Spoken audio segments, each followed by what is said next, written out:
So as we all know, Tyson Fury is the master of mind games. That's his thing. That's what he tends to do before most of his fights, particularly his big fights.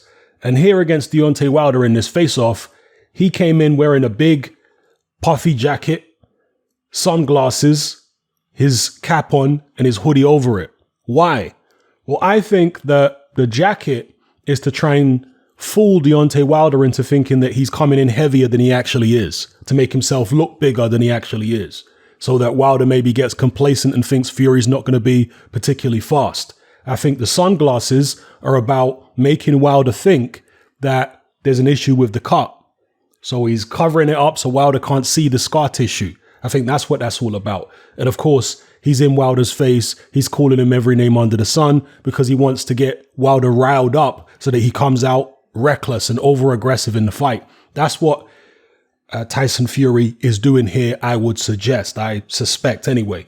So is it going to work? I personally don't think so. I think Deontay Wilder learned a lot from the first fight, not just from a technical point of view, in terms of what Tyson Fury does well in the ring and how he needs to combat Tyson Fury's strengths. But I think he also learned a lot with regards to his own mentality and Tyson Fury's mentality. He understands that Tyson Fury is a wind-up merchant. He wants to get you riled up. He wants to get you upset and flustered and angry at him so you come out swinging and start making mistakes. That's what Tyson Fury wants. And I think Wilder has learned from the first fight and he's going to be more calm second time around. He's not going to be so over anxious to get Tyson Fury out of there. He's going to take his time more. And some people might say, are these tactics, these mind games from Tyson Fury, a sign of weakness on his behalf? Because if he really believes he's better than Deontay Wilder, why would he need to pull all these antics to try and get in Wilder's head? Well, Tyson Fury always does this, so we can't read too much into it. But it's possible that he feels like he needs to go the extra mile in terms of unsettling Deontay Wilder or getting him off his game plan. Because at the highest level in boxing, you're talking about a split second in terms of timing between landing a shot or not landing or getting hit with a shot or evading it. That's what we're talking about. Very, very small margins of error.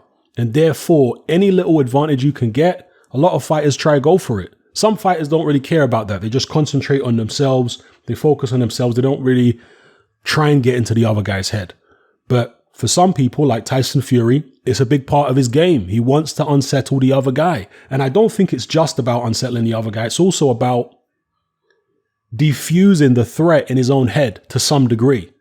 Because when you're competing at this type of level, particularly when you're going to go fight a guy in his backyard, you have to have supreme confidence, especially when he's a tremendous puncher like Deontay Wilder.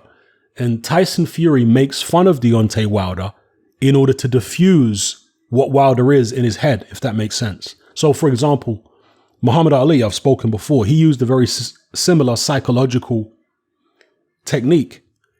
When he went in there against Sonny Liston, who was a ferocious, fearsome fighter, he went in against Liston and he was calling Liston a big ugly bear, calling him names, mocking him, making fun of him.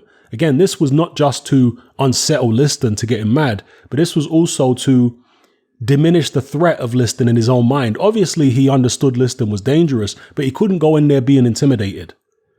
He had to believe that he was above Liston as a fighter, psychologically, physically. Do you understand? That's what Tyson Fury likes to do as well.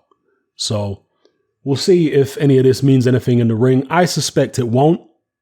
And perhaps Tyson Fury is actually wasting energy in this particular fight, in the build-up, trying to get under Deontay Wilder's skin with all these antics. But again, I could be wrong about why he turned up with this big jacket and the shades on and the hoodie, but that's my suspicion, that this is to try and make Wilder think he's heavier than he really is, covering the eyes to make him think that he's hiding something to do with the cut. And then obviously he's up in his face talking trash. So let me know what you guys think in the comment section below about Tyson Fury and his antics. And of course, in the build up to this fight, Fury's been saying he's going to knock Deontay Wilder out. It's going to be a 2-round knockout.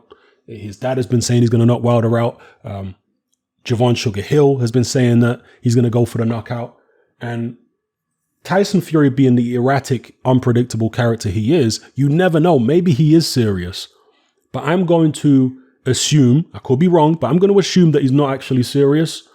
I'm going to assume that he's going to come out and box, same as he did in the first fight. Now, of course, if Deontay Wilder gets tired, or if Tyson Fury is well on top in the fight, he might try and push home an advantage if he sees Wilder tired later on, and then maybe put a bit of pressure.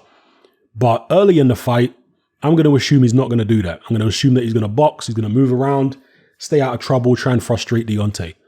So, yeah, we'll see how the fight plays out. Let me know what you guys think in the comment section below about the mind games going on here. Will Deontay Wilder take the bait again? Will he fall for any of this stuff from Tyson Fury? Let me know, people. It's happening. I'm out.